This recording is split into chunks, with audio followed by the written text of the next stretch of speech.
Le 1er janvier. Pour beaucoup d'entre nous, c'est le jour des bonnes résolutions, des vœux échangés et, soyons honnêtes, souvent d'une gueule de bois mémorable. Mais au-delà des cotillons et du champagne, vous êtes-vous déjà demandé pourquoi nous célébrons le début de la nouvelle année, précisément ce jour-là?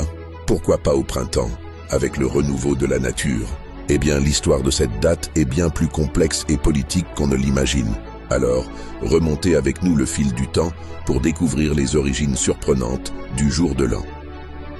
L'histoire commence, comme souvent, dans la Rome antique. Initialement, l'année romaine débutait en mars, ce qui explique pourquoi des mois comme septembre, octobre, novembre et décembre portent des noms dérivés des chiffres 7, 8, 9 et 10. Cependant, en 153 avant notre ère, un changement majeur s'opère. Pour des raisons purement administratives et militaires, le Sénat décide que les consuls, les plus hauts magistrats de la République, prendront leurs fonctions le 1er janvier. Cette date devient alors le début de l'année politique. Plus tard, en 46 avant J.C., Jules César, avec son fameux calendrier julien, consolide cette tradition en fixant officiellement le début de l'année civile au 1er janvier, en l'honneur de Janus, le dieu des commencements et des passages. Avec la chute de l'Empire romain et l'avènement du christianisme, le 1er janvier perd de sa superbe. L'Église se méfie de cette date associée à des rituels païens. S'ensuit une longue période de flottement durant le Moyen-Âge où l'Europe est un véritable patchwork calendaire. Selon les régions et les époques, l'année pouvait commencer à Pâques, symbole de la résurrection, à Noël pour célébrer la naissance du Christ, ou encore le 25 mars, jour de l'Annonciation.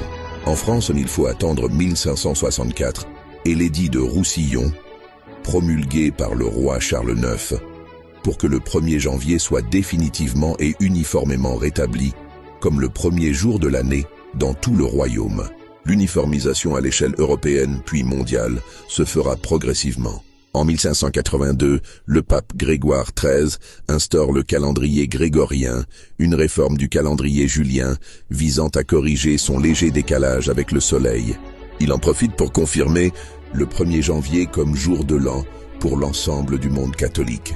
Les pays protestants, comme l'Angleterre ou l'Allemagne, mettront plus de temps à l'adopter, parfois par simple opposition au pape.